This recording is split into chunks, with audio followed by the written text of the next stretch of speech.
motherfucker? It's called MIDI. Alright? That's how you guys. So everyone was making fun of me for like, oh, that I use Splice and it's already a song. I was fucking born and raised in this shit. Are you kidding me?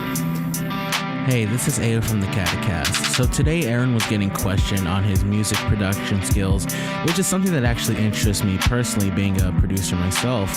People were saying that he was buying MIDI loops, that he was using Splice, and that doesn't make him a real producer. You know, there might be a lot of terms that people might not understand, but I'm going to try to break it down as clearly as I can and see, is Aaron Carter really a producer? I am a real artist. I produced and wrote and executive produced and directed the videos to my last album.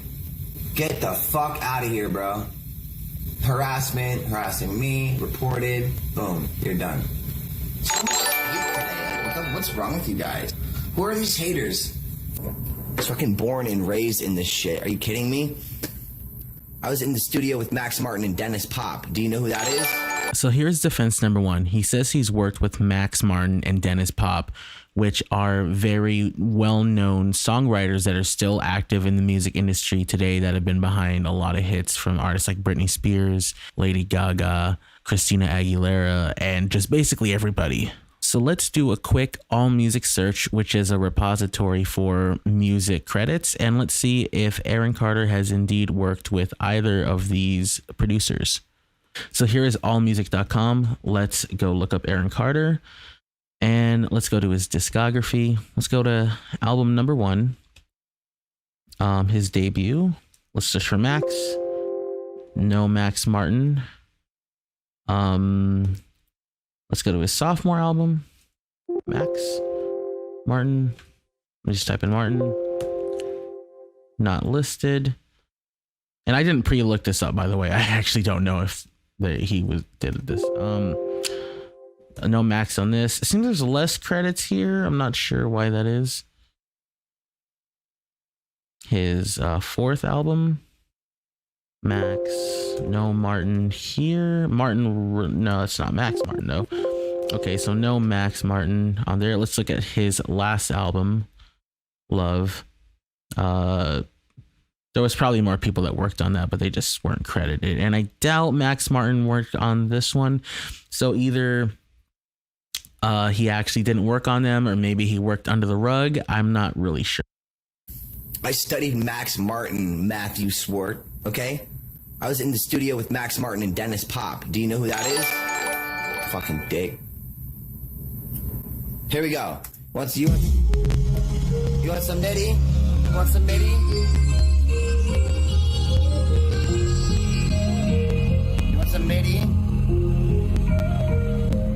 So the next thing that he's arguing is that he doesn't use pre-made MIDI.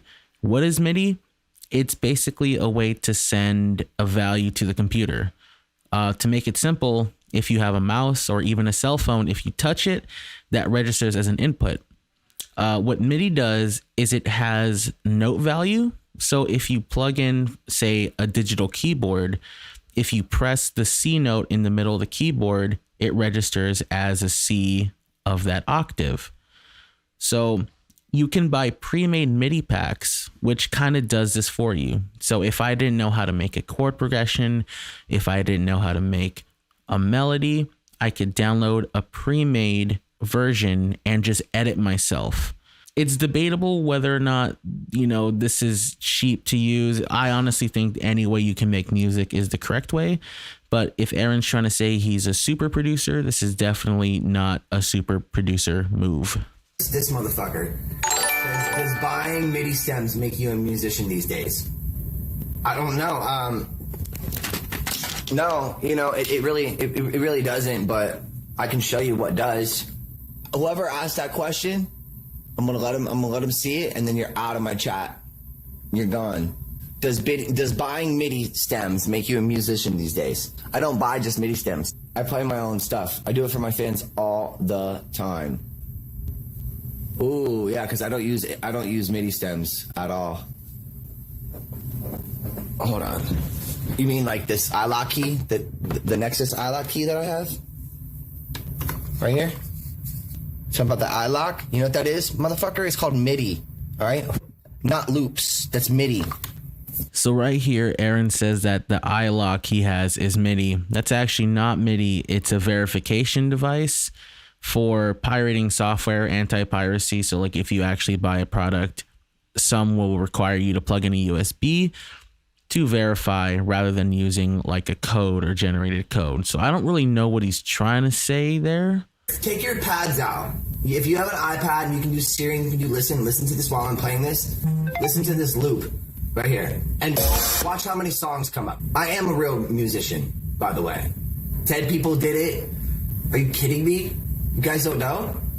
Ugh, only if my iPhone worked right. Millions, actually, millions and millions and millions and millions and millions of new fans. And that's just fine because I gained hundreds of thousands of new ones. Oh, you're playing your keyboard now? I actually like that I have people that are talking about fucking music and actually know what they're fucking talking about. So anyway, I was gonna tell you guys, so everyone was making fun of me for like, oh, that I use Splice and it's already a song. Anybody heard this song? Because I used this Splice sample 2-3 years ago. So Aaron's defending himself, saying no one else has used this Splice sample. You know, people are calling him out for using Splice. So Splice is kind of like a repository for pre-made musical loops. This is a little bit of a weird comparison, but if you aren't musical, think about like an Instagram filter and how you can flip through different ones that make it look darker, look brighter, make it look vintage. That's kind of what Splice is, but for audio. You can select different pre-made ideas and kind of construct them into your own new idea. The hardcore production community kind of looks down upon this type of production, so I'm assuming that's why the person in the chat was calling him out on it. And the thing is if you use some of these similar samples, they will show up in other people's music. And if you use something like Shazam or any type of music detection software, their songs will show up when you are playing another one because it's the same loop. It's the same sound. I'll tell you guys, so everyone was making fun of me for like, oh, that I used Splice and it's already a song. Anybody heard this song? Because I used this Splice sample 2-3 years ago.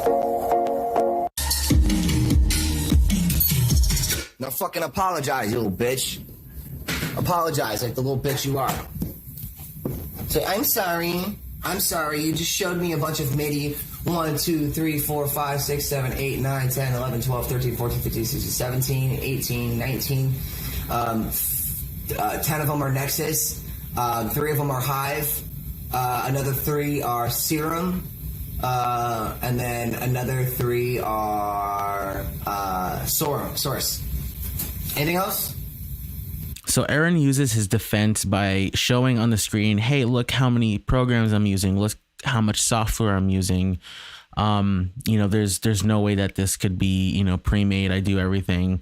And again, I have nothing against producers who use this type of method, but if he's saying he's not doing it, then I do think he's lying. He can play instruments. I'm about to show a clip in a second, but the thing that he's defending is not correct. And I just have to point that out.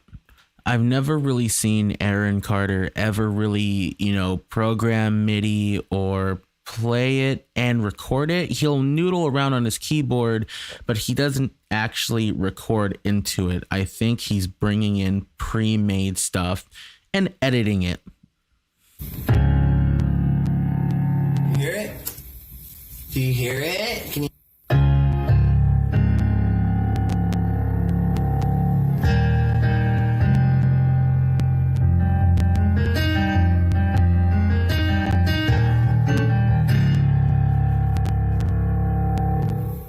Don't come at me. I will shut you down. I'm the last person. Go run back to your little fucking mom's corner. What's this? In any case, thanks for watching this video. Hopefully it interested you. I do think either that or one last thing, maybe he's just been working on these songs for so long because he does play the same stuff all the time. Maybe he did actually do all this stuff, but his process takes a long time and he just, sits there and kind of mixes and, maybe he'll record here and there. But again, I haven't really seen anything, but yeah, let me know what you guys think.